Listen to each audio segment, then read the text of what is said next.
I've always been a night owl, so it made perfect sense to take a job working the night shift at the old abandoned factory. It wasn't an ideal job, but it paid the bills, and I convinced myself that the eerie atmosphere was worth it for the solitude and higher wage. Little did I know that this decision would lead me into a nightmarish ordeal I could never have imagined. The factory stood isolated on the outskirts of town, surrounded by dense woods that seemed to swallow any hint of daylight. On my first night, the place gave me the creeps. The air was thick with a sense of foreboding, and the decrepit machinery groaned as if it had a life of its own. I brushed off the unease, attributing it to my overactive imagination. As the weeks passed, I grew accustomed to the factory's eerie ambience. I had my routine, inspecting the darkened halls, checking on the security cameras, and making sure all the doors were locked. But one night, I noticed a faint light flickering in the distance, beyond the woods. Curiosity got the better of me, and against my better judgment, I decided to investigate. I ventured into the forest, my flashlight guiding my way through the shadows. The farther I went, the more the sense of unease gnawed at me. Every snap of a twig and rustle of leaves sent shivers down my spine. Still, I pushed forward, drawn by that flickering light. Finally, I stumbled upon a clearing where a small, dilapidated cabin stood. The flickering light emanated from within. Peering through the broken window, I saw a scene that will haunt me for the rest of my life. An old man, hunched over a table, was surrounded by candles and strange symbols. He seemed to be performing some dark ritual. Fear rooted me to the spot, and before I could react, the man turned his head and locked eyes with mine. I'll never forget his cold, dead stare. Without warning, he grinned, revealing yellowed, decaying teeth. That was all I needed to send me running back to the factory, my heart pounding in my chest. From that night on, things took a sinister turn. Strange occurrences plagued my nights at work. Doors that I locked securely would be open when I returned. Unearthly whispers echoed through the empty halls, and the shadows seemed to dance with malevolence. I felt like I was being watched, hunted even, by an unseen presence. My colleagues dismissed my claims, chalking it up to paranoia from working alone in the dark for so long. But I knew what I had seen. The old man and his unholy ritual were real. I couldn't escape the feeling that he had unleashed something sinister upon the factory, something that was now out to get me. The factory's once reassuring darkness became a labyrinth of terror.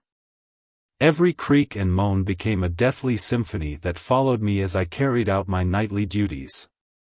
My sleep became plagued with nightmares, and my sanity began to unravel like a thread. One night, as I patrolled the factory floor, I saw a shadow move in the corner of my eye. I turned, but there was nothing there. The feeling of being hunted intensified.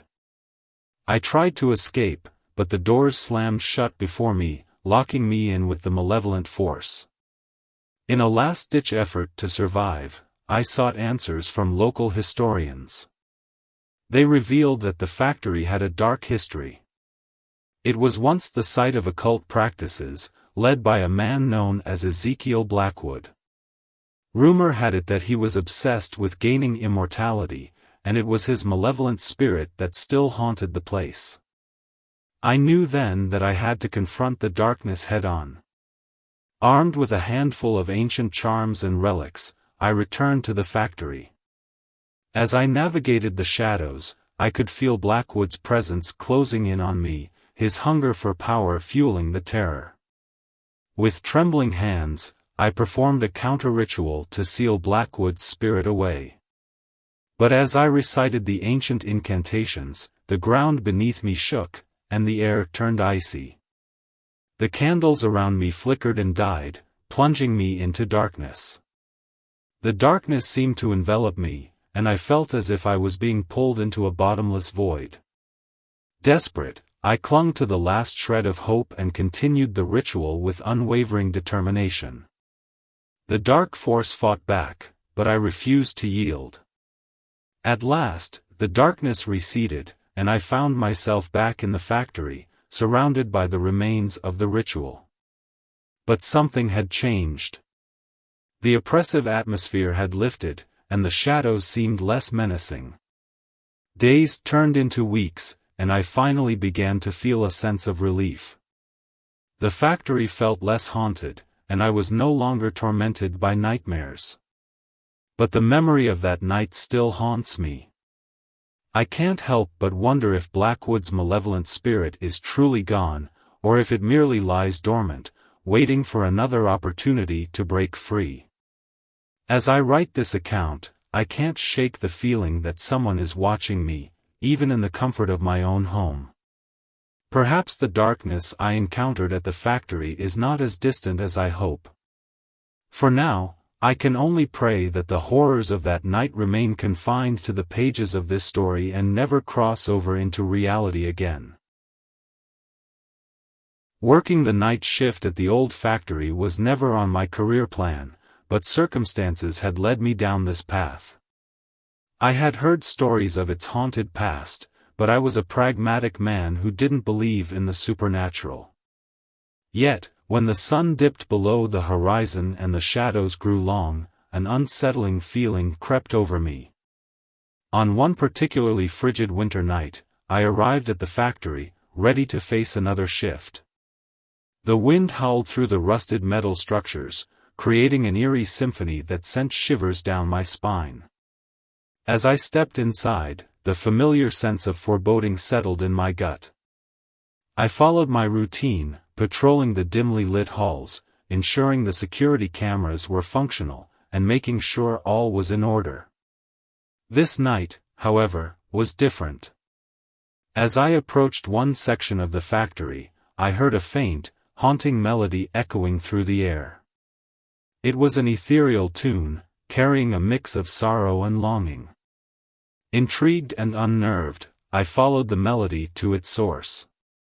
It led me to a long-abandoned storage room. The door was slightly ajar, and the haunting melody grew louder as I drew closer. I pushed the door open, revealing a sight that sent chills down my spine. In the middle of the room sat a grand piano, covered in a thick layer of dust. Yet, to my bewilderment, someone was playing it. A translucent figure, bathed in a ghostly glow, sat at the piano bench, fingers dancing across the keys. It was a woman, or at least the apparition of one, dressed in a flowing, tattered gown from a bygone era. "Who are you?" I managed to stammer, my voice quivering with a mix of fear and awe.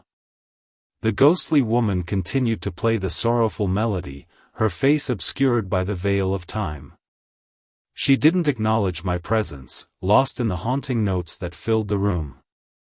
Feeling a mixture of curiosity and compassion, I took a step closer. With every note she played, I could sense the weight of her emotions, as if the melody was a reflection of her unfulfilled desires and lost dreams. "Are you trapped here?" I asked, hoping she could hear me. The ghostly woman paused briefly, her fingers hovering over the keys, before she continued playing. It was as if she acknowledged my question but had no intention of answering it. Night after night, I returned to the storage room to listen to her melancholic music. The haunting melody had an inexplicable hold on me, drawing me deeper into the enigma of this ghostly presence. As the nights passed, I felt a connection with her, as if we were bound by something beyond the boundaries of life and death. With time, I began to piece together the tragic story behind the apparition. According to local legends, the factory had once been a hub of prosperity, and the town's social events were held there. The woman playing the piano was Isabella, a talented musician who had captured the hearts of everyone with her music and beauty. She was deeply in love with a man named William, a factory worker from a humble background. Their love was forbidden, frowned upon by the town's elite who believed Isabella deserved better. Ignoring the pressures, Isabella and William continued their clandestine romance, meeting secretly in the storage room, where the piano resided. Their love affair remained hidden for a while, but eventually, rumors spread like wildfire. One night, as Isabella played her heart out on the piano, the factory's owner discovered them together. Enraged, he ordered William to be dismissed, banishing him from the factory and the town. Isabella was heartbroken and vowed never to play the piano again, believing it to be the source of her misery. She became a recluse, living in seclusion until her death. Legend had it that her soul remained trapped, bound by the melody she had once played with such passion. With newfound knowledge, I tried to find a way to free Isabella's tormented soul. I researched ancient rituals and consulted local historians to learn about the town's history. Each night, I approached the storage room with a mixture of trepidation and determination.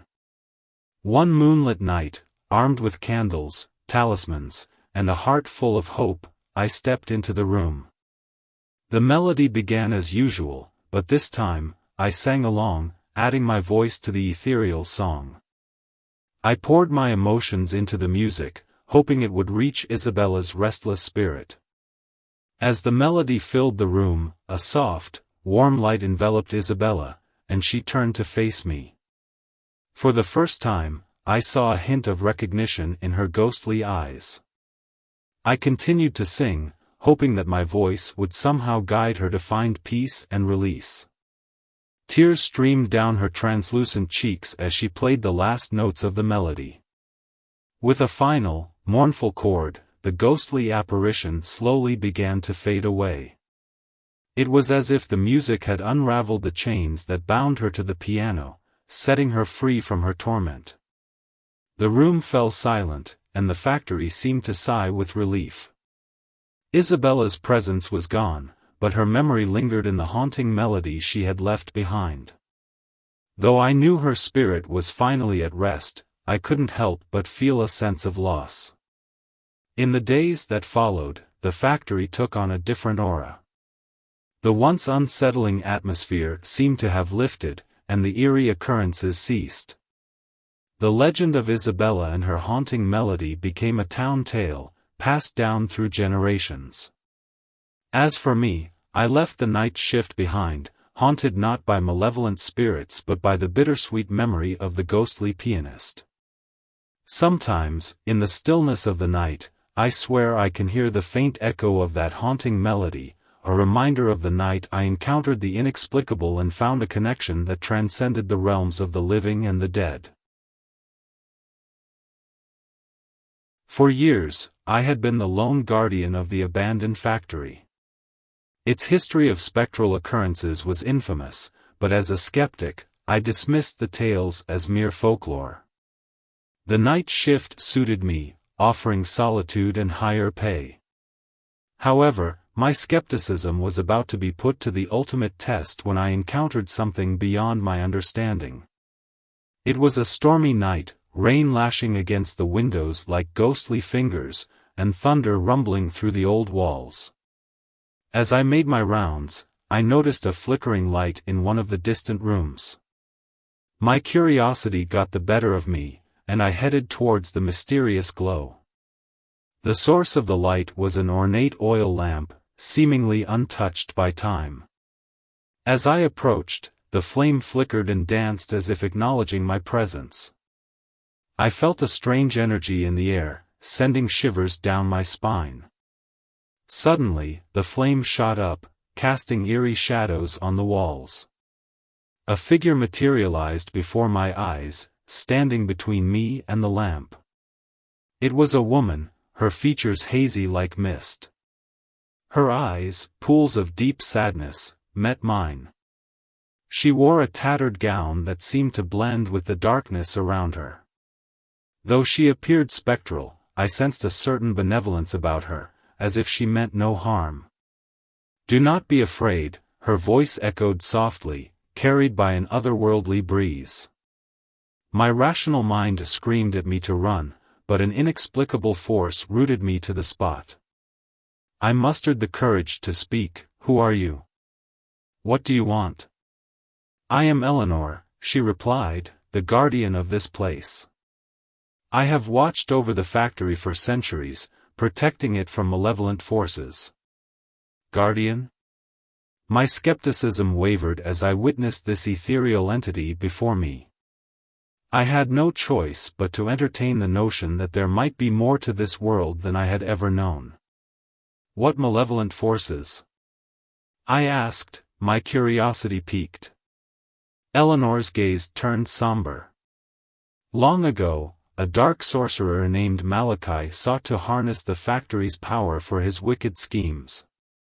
He summoned malevolent spirits, seeking immortality and unspeakable power. I intervened, sealing him and the malevolent entities within the factory walls.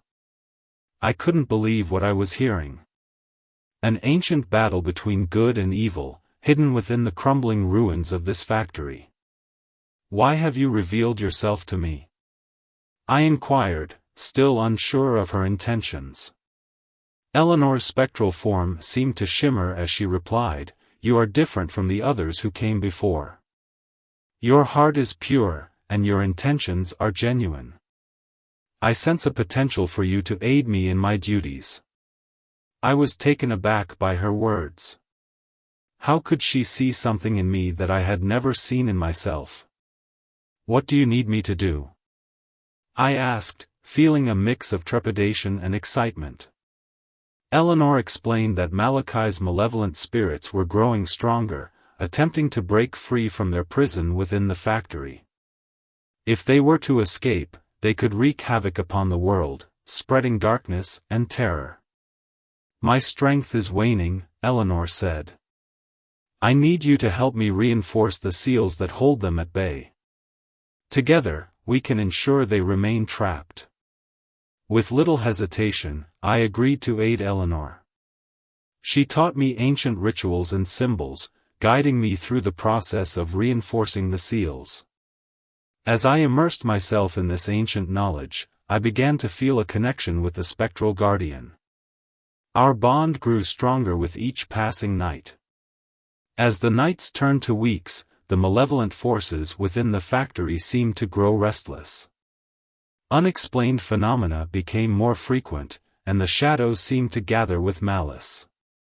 But Eleanor and I persevered, determined to protect the world from the darkness that lurked within those walls. One night, as we were conducting a particularly complex ritual, the malevolent spirits made their move. A chilling wind filled the room, and the walls seemed to pulse with a dark energy. The factory echoed with their haunting laughter. They are trying to break free. Eleanor exclaimed, her form flickering with the strain. I focused my mind and channeled every ounce of my determination into reinforcing the seals. The room seemed to vibrate with the intensity of the struggle between good and evil. The air crackled with raw power, and the oil lamp's flame blazed like a beacon. In that crucial moment, I realized that I had underestimated the true nature of this world. There were forces beyond comprehension, ancient powers that defied the limits of my rational mind. And yet, there was also beauty in this revelation, a beauty born from the knowledge that even in the darkest of times, hope and courage could prevail. Finally, with a surge of energy, the seals were reinforced. The malevolent spirit's laughter turned into wails of frustration, and a serene calm settled over the factory once more. Eleanor's form flickered, and she smiled at me. Thank you, she whispered. You have proven yourself to be a true guardian, a defender of the light. As the days turned into months, Eleanor and I continued our nightly vigilance. The bond between us grew, transcending the boundaries of the living and the spectral. I no longer feared the factory's haunted reputation, instead, I embraced the role fate had bestowed upon me. With time, the town's perception of the factory began to change. Instead of fear and dread, a sense of wonder and reverence filled the air. The stories of the spectral guardian and the protector of the old factory became a part of local lore, passed down from generation to generation. Though I had once been a skeptic, I now walked a path filled with wonders and mysteries beyond my wildest imagination. I learned that the world held secrets that defied rationality, and sometimes, it was those very secrets that brought light into the darkest corners of our souls. Eleanor, the spectral guardian, taught me the true meaning of courage, compassion, and sacrifice. As I stood beside her in the abandoned factory, I realized that life held far more mysteries than I could ever comprehend, and that was something I had grown to embrace with an open heart.